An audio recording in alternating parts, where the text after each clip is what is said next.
Ladies and gentlemen, this is MCW.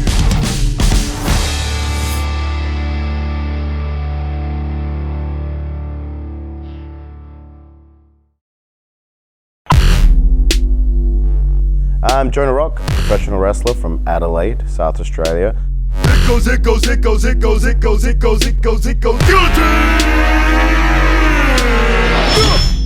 Jonah Rock earning his credentials as the king of monsters. He is a complete force of nature. I've been wrestling in Australia now for 11 years, and more recently I've sort of made my name in the independent scene around the world now. I toured Japan, and now I've been to the UK, Germany, and USA. I've always been a fan of wrestling, so my uncle used to live with myself and my parents when I was a kid. So my earliest memory of life is actually wrestling, which is depressing for some people, but for me, I actually really like it. So my earliest memory is King Kong Bundy and Hulk Hogan in a cage. I remember sitting there and watching it. I don't remember the specifics, but that was my earliest memory of life.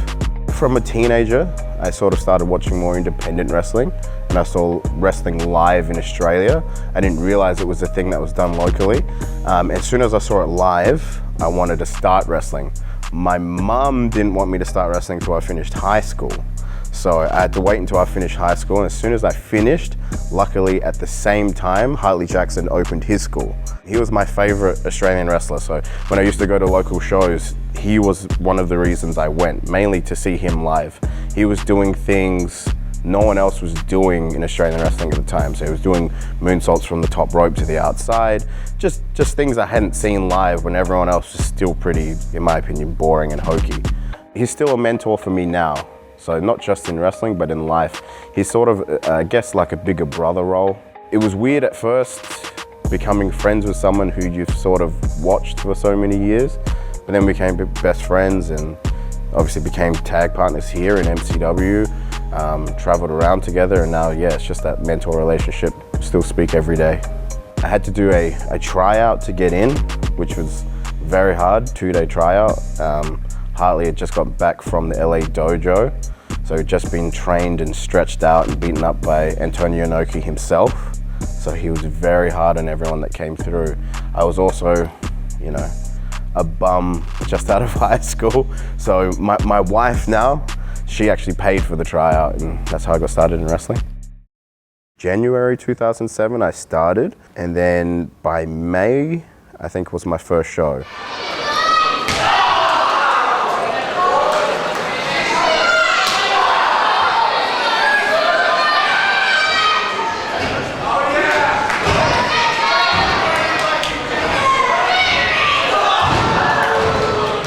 Yeah, I think it went good, but yeah, it was a great experience, so it went up well. Is it what you thought it would be? Yeah, that and more. The fans are crazy out there, so. I was J-Rock for the first couple of years, so I wasn't Jonah Rock. I was a bit of a hip-hop gangster sort of guy.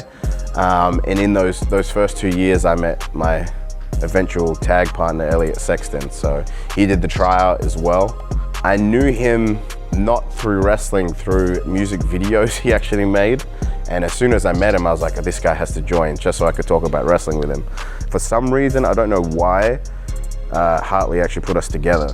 I didn't really see the pairing as a tag team, but then it went on to work, so. I'll punch you in the dick! And I'll eat your face! The greatest man's penalty in history.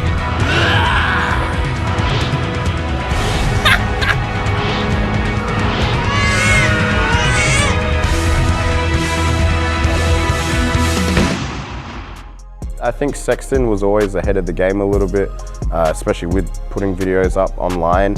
There was a period there where we went from Wrestle Rampage to then RCW, and then sort of floating around. We did EPW in Perth, we came to MCW as well, and it was Sexton that was said that we need to start doing something to get us noticed other than just our wrestling. It's an interesting dynamic. His character was so over the top, mine was over the top, but in different ways. So we just came up with different ways to make videos, a lot of them comedy based, but a lot of that stuff, it's not like we scripted those things. We'd come up with an idea and then we'd just do shot after shot after shot after shot and see what stuck.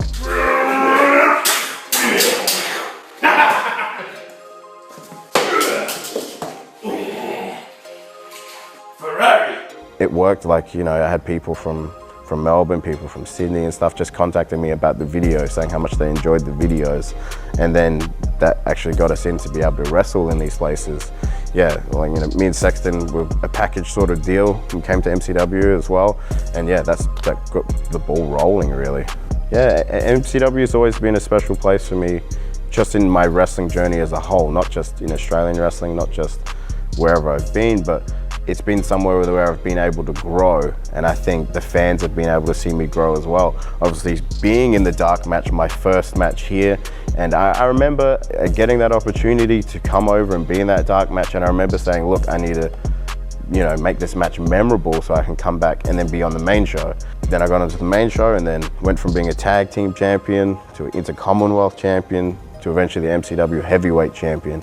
And when I won the MCW heavyweight championship, like, the reactions I got that night were ridiculous. It was some of the biggest reactions I've ever got. I was just obviously a surprise in the Ballroom Brawl Rumble, and coming off of quite a big heel run, I guess you can say. You know, I was beating up a lot of the fan favorites. To then come out and have such a big reaction sort of shocked me. I knew I was going to get a reaction, but I didn't think it was going to be how it played out. I didn't think it would happen. And then obviously, splashing the shit out of Juicy was good.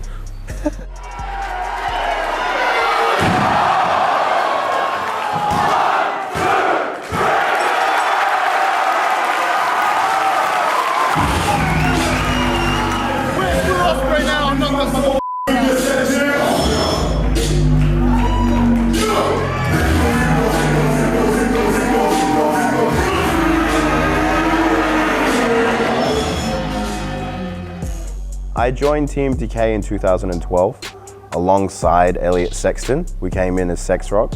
And it was special to me because I looked up to guys like Mikey Nichols and Shane Hayes. So they approached me first and said, look, we want you to be in Team Decay. I was in the team with Sexton and they said, you know what, Sexton as well. And then we got the ball rolling and joined Team Decay. And now I think it's like an elite stable in wrestling. If you have a look at the guys that are in there, they've all been successful Australian-wide, but they've been successful worldwide as well. And I think the future for Team Decay, you know, in the past few years, it's hard to know what's going on with having so many members in different states. But the main thing is it was about having the elite of Australian wrestling in one stable and then having it branch off so then all different states or all different places around the world we could represent. When we took over as Team Decay and we invaded MCW, I think that was something special in Australian wrestling as general. Like, I had a lot of people contact me about that. We come here to kill! You say my name, you say some respect! I've had a lot of great moments in MCW as well, not necessarily just matches. So things like that Team Decay invasion where I brain busted Edwin.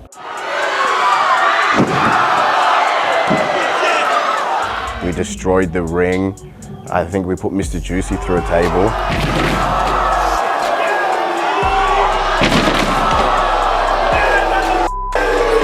you like that? And then a moment that most people still to this day still contact me about is when I bottled Mr. Juicy.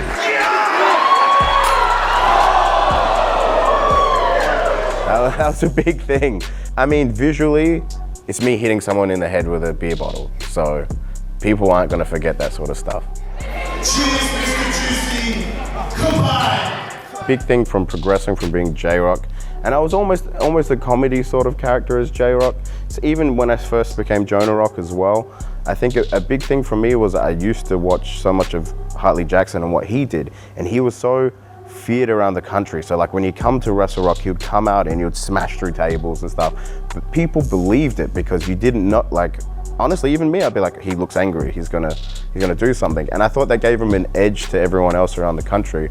And I wanted to do something similar, and then the only way to do that was to get bigger. So I started doing weights with Hartley Jackson and a wrestler called Jason Cooper.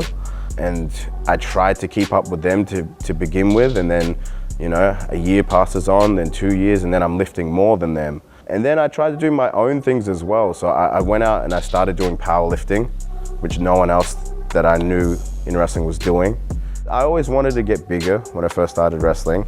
It becomes harder to move around and such like that. But I think if you do want to become like a bigger type of wrestler, a heavyweight nowadays, you have to be able to go still. I coach people in Adelaide. So every time that I'm coaching people, I'm in there as well to try and maintain myself. So every time that I started putting on a bit of weight, I made sure I could still move around the same. There's no point in getting big and being slow and shit, then, you know, I think you still need to be fit as a super heavyweight. Some guys get into the business and they think they can do whatever they want to do. I was lucky enough to have Hartley Jackson mentor me and be like, you can't do that, you're too small. Or you shouldn't do that, it doesn't work for you. But then as I got bigger, I got stronger, and you know, you get put in the hard yards, you can start doing that stuff. I love the resurgence of heavyweight wrestling, especially the super heavyweights. When I was growing up, a lot of the guys that I watched and idolized were the big guys like Vader. I watched a lot of Japanese wrestling, so guys like Stan Hansen. I think nowadays some people aren't larger than life, and that's what you need to be in wrestling. You need to be larger than life. You don't necessarily have to be massive, but there needs to be something about you that stands out. When I watch wrestling, it's little intricate things that I look for, and that's what I've become a fan of. I'm a big fan of catch as catch can wrestling, which is a bit of a dying art now. And I think those little bits, like if you can learn something like jiu-jitsu, catch wrestling, kickboxing, if you implement them into wrestling, people will notice that and it gets you seen. It's hard to break out into a world scale. I think even now, I think some people forget that I was in Japan for basically almost a whole year in total. The scene there when I was there wasn't really as well put over on social media, so people forget about that. So trying to get myself out there on the world scale was hard. I was lucky enough to get that bit of Noah, which then sort of kept the ball rolling a little bit. I started getting emails from different companies saying, hey, we heard about you from blah, blah. When you do get an opportunity like that, you can't waste it. You have to go over and then kill it, and if you don't, you're not going to be brought back. So each and every time I got to go overseas, whether it was the USA, the UK, I made sure to go in there, I'd kill myself. I make sure to give the match whatever I can, whatever it needed to then be brought back. And it was the same thing. You make friends wherever you go. So I made friends in the USA, I made friends in the UK, and now that just keeps the ball rolling even more. But a lot of it has to come off of your performance. If you're not good in the ring, then they're not going to bring you back. I think anyone that comes from this scene and goes overseas needs to have some form of responsibility. You need to be responsible for what you're doing. It's happened many times in the past where people have gone over somewhere and shit the bed, and then unfortunately people go, oh, that's Aussie wrestling. So I wanted to make myself a good ambassador for Australian wrestling. So when I did go these places, I didn't just put myself over. I made sure to say, there's a great scene in Australia. Australian wrestling is something that's going to be, I think in the next 5 years, it's going to surpass whatever we could ever believe it to be. It's going to be really good. So, you know, guys like Adam Brooks and Robbie Eagles are just untapped talent that should be seen by the rest of the world. And I still think there's guys now that myself, Brooksy, Robbie Eagles are getting seen on more of a world stage, there's other guys that need to be seen more on a world stage. And people are watching the content. That's a big thing as well. People are watching MCW Encore. People are going onto Vimeo services and looking up Australian wrestling. And I think that's something we didn't capitalize as a whole scene a few years ago, which now is working.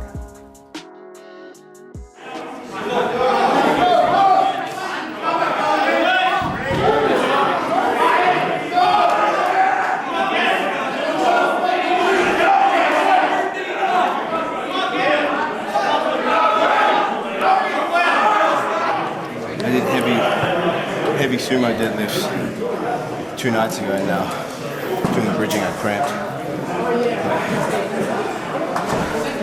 Just gotta get ready. Being able to try out for places like New Japan, WWE, when I was in Noah and they put you through the ringer, then, you know, when I first got to Noah, they sort of made me do a lot of the young boy process. I had to be up early, clean the dojo, I had to do all of the squats, push-ups, sit-ups. Like it was an everyday thing, and being bigger was hard, but you just have to push through. And people need to realize, like, you know, I'd already been wrestling maybe 6 years before I got to Japan, and those 6 years don't matter. So obviously it matters in the sense of I can wrestle, and that's good. But when I get there, I start from scratch again, and I got to work my way up in the eyes of the promoters there, in the eyes of the boys as well. So I start from scratch, I do all of the cardio, all of the hard yards, and then you start getting a rep again over there. And the same is said anywhere else, like when you do a tryout for New Japan or a tryout for WWE, they're not necessarily looking at what you've done in the past, they want to see what you can do for them then and there. For me, like imparting whatever knowledge I can onto the next generation of Australian wrestlers is a big deal for me because I was lucky enough to learn from a lot of great talent on my way up. So guys like Hartley Jackson who guided me, but then guys like Havoc from South Australia gave me a lot of help when I was first starting. Damien Slater was another one that was always, you know, he had been wrestling for a little bit longer than me, and whatever I asked him about, he would happily tell me. So I've always wanted to be the same for anyone else, and that's just Australian-wide. I mean, definitely at the Wrestle Rampage dojo in Adelaide, there's a new generation in Adelaide that I think are going to be really good in the next couple of years. Guys like Rat Daddy, Tommy Knight, Nick Golfus, I think are going to be really good in the next couple of years. But it's the same wherever I go. So now I've done seminars in New Zealand with the younger guys. JK Moody was in my seminar, and he was great, and he's a person that messages me and I can let him know advice. Rufio from Queensland constantly was coming down and doing training with me. When I've done the seminars here just recently in MCW Academy, there's just so many young guys that want to be the best wrestlers they can be, and I can see that with the next generation of Australian wrestlers. I want to just keep wrestling to the best standard that I can wherever I go. So that, and I want to show the world my passion for wrestling. As cliche as it sounds, I've loved wrestling my whole life. And whenever I train new guys, I tell them, if you want to be in this business, you have to love it. I don't believe in people saying, I don't watch wrestling anymore. I've been wrestling for 4 years, 5 years. You should watch it all the time. You know, if you're passionate about something, you'll be talking about it all the time, be around it all the time. Like, I'm obsessed with wrestling. So for me, I just want to be able to be Jonah Rock wherever I can be in the world. And I want people that watch me to see how much I love it.